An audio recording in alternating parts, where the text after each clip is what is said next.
नमस्कार सभी साथियों को। आज हिंदी विमर्श में हिंदी व्याकरण माला के तहत हमारा जो 10वां अंक समास प्रकरण भाग 4 आज प्रसारित होने जा रहा है।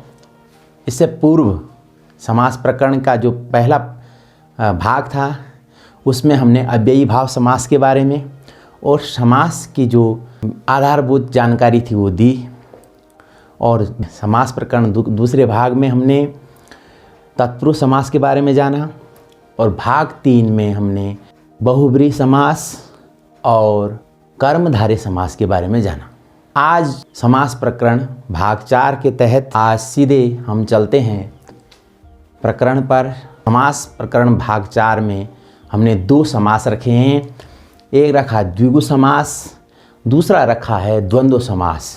तो दोनों के आगे द्वि आ रहा है यानी द्वो आ रहा है, तो इसीलिए हमने जो है इनको एक साथ रखा है। आइए सीधे चलते हैं समास प्रकरण भाग 4 की ओर। समास प्रकरण भाग 4 में हमने 2 समास रखे हैं, द्विगु समास और द्वंद्व समास। द्वंद्व, द्विगु और द्वंद्व समास। सबसे पहले चलते हैं आइए द्विगु समास की ओर। और द्विगु समास में हमने सबसे पहले जो है हम ये जानेंगे उसकी पहचान युक्ति कि द्विगु समास की हम पहचान कैसे करेंगे, और उससे संबंधित तथ्यात्मक जानकारियाँ और फिर उससे संबंधित उदाहरण। सीधे चलते हैं द्विगु समास। द्विगु समास में अब सीधे यहाँ पर आएंगे पहचान युक्ति में। जहाँ द्विगु समास में जहाँ पूर्व पद, अब ध्यान रखिएंगे समास 2 पदों का होता है, और जो पहला वाला पद होता है उसको पूर्व पद कहते हैं, और जो बाद वाला पद होता है उसको उत्तर पद कहते हैं। जैसे यहाँ पर एक शब्द है नवरात्र। क्या है? नवरात्र। ये सामासिक शब्द है, तो इसका पूर्व पद है नव और उत्तर पद है रात्र। यहाँ पर ध्यान देने वाली बात है, पूर्व पद नव और उत्तर पद रात्र यानी बाद वाला पद। तो इसमें पूर्व पद संख्यावाचक होता है। सबसे पहली बात तो ये ध्यान रखने योग्य बात है, इसमें पूर्व पद संख्यावाचक होता है, यानी पहला जो पद है वह संख्या बताता है, और जो बाद वाला पद है उत्तर पद वह उस संख्या का विशेष्य होता है। इससे पहले कर्मधारय समास में विशेष्य बता चुका हूँ। विशेष्य जो किसी की विशेषता बताता हो, यानी पहला पद संख्यावाचक होगा और दूसरा पद क्या होगा? उस संख्या का विशेष्य होगा। यानी यहाँ पर देखो एक पद है, पूर्व पद है नव और उत्तर पद है रात्र। तो पूर्व पद क्या है? नव। नव मतलब 9, नव मतलब 9, और रात्र मतलब रातें। तो रात क्या है? विशेष्य है ना। और पूर्व पद क्या है? संख्यावाचक, यानी पूर्व पद क्या है? विशेषण। पूर्व पद क्या है? विशेषण। अब ध्यान देंगे यहाँ पर पहली परिभाषा क्या बनी हमारी? पहली ये बनी कि इसका पहला पद जो है संख्यावाचक होता है और उसका उत्तर पद पूर्व पद का विशेष्य होता है। या उत्तर पद यहाँ पर क्या है? रात्र। रात्र पूर्व क्या है? पूर्व पद का विशेष्य। विशेष्य यानी जिसकी विशेषता बताई जाए। रात्र की विशेषता बताई नौ। दूसरा यहाँ पर पूर्व पद संख्यावाचक होगा, ये है संख्यावाचक, और उत्तर पद क्या होगा? संज्ञा। उत्तर पद हमेशा इसमें संज्ञा होता है। संज्ञा यानी नाम, किसी वस्तु, स्थान, प्राणी या भाव के नाम को संज्ञा कहते हैं। ये तो आप सभी को पता होगा। तो इस उत्तर पद इसका क्या होगा? संज्ञा होगा, और पूर्व पद संख्यावाचक होगा। और तीसरी जो इसकी पहचान युक्ति है, पहला पद विशेषण होगा और दूसरा होगा संज्ञा यानी विशेष्य। पहला पद विशेषण, दूसरा विशेष्य। विशेषण जो पद किसी की विशेषता बताते हैं, जो शब्द किसी की विशेषता बताते हैं। विशेष्य जिसकी विशेषता बताई जा रही हो। अब यहाँ पर ध्यान देने योग्य बात है, सीधा हम इसी शब्द को लेते हैं नवरात्र। तो नव होगा इसमें विशेषण और रात्र हो गया संज्ञा। संज्ञा यानी विशेष्य।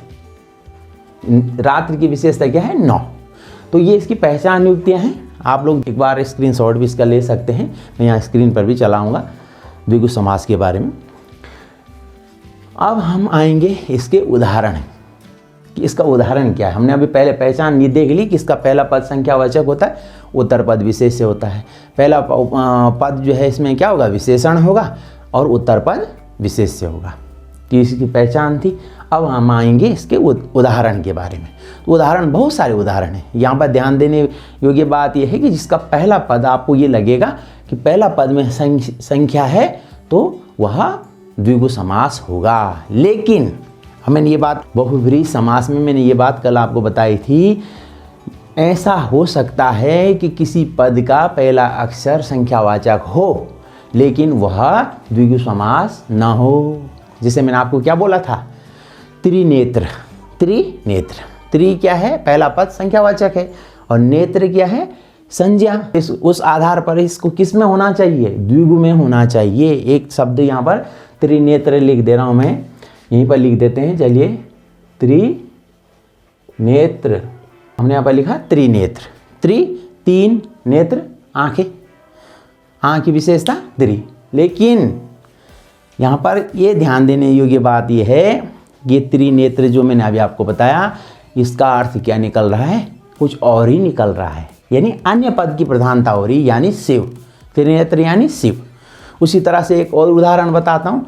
एक दंत, एक पहला पद है और दंत उत्तर पद है। एक क्या है, पूर्व पद है और दंत क्या है, उत्तर पद। तो एक दंत किसको बोलते हैं, गणेश को बोलते हैं।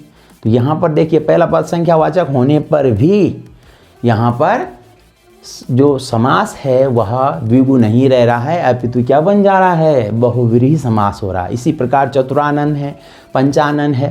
यहाँ पर ध्यान देने योग्य बात है, पहला पद अगर संख्यावाचक होगा तो अमूमन वो प्रायः किस में आएगा, द्विगु समास में आएगा। लेकिन यहाँ पर एक बात ध्यान देने योग्य है, अगर उस पद में, जैसे त्रिनेत्र बताया मैंने, अगर उस पद का कोई अर्थ निकल रहा हो तो वह इसमें नहीं आएगा, द्विगु समास में नहीं आएगा, अपितु किस में जाएगा, बहुव्रीहि समास में जाएगा। चलेंगे नवरात्र। अब देखिए, अगर मैंने इसमें यहाँ पर देखिए, आप सबकी सुविधा के लिए मैं इसको जो है, इस प्रकरण को संस्कृत में भी और हिंदी में भी दोनों में बना रहा हूँ, ताकि जो है आपको ये बहुउपयोगी व्याकरण माला साबित हो सके। नवरात्र, नवानाम रात्रिणाम समाहारा। समाहारा मतलब समूह। इसमें जो है समाहार मतलब एक रूपता हो जाती है। नौ रात्रियों का समूह, समूह। इसका हिंदी में जो विग्रह होगा वो ये होगा, नवरात्रियों का समूह। नवरात्र का हिंदी में विग्रह होगा नवरात्रियों का समूह, और संस्कृत में होगा नवानाम रात्रिणाम समाहारा। उसी प्रकार अष्टाध्यायी है, अष्टानाम अध्यायानाम समाहारा, 8 अध्यायों का समूह। उसी प्रकार यहाँ पर है त्रिफला, त्रयाणाम फलानाम समाहारा, 3 फलों का समूह।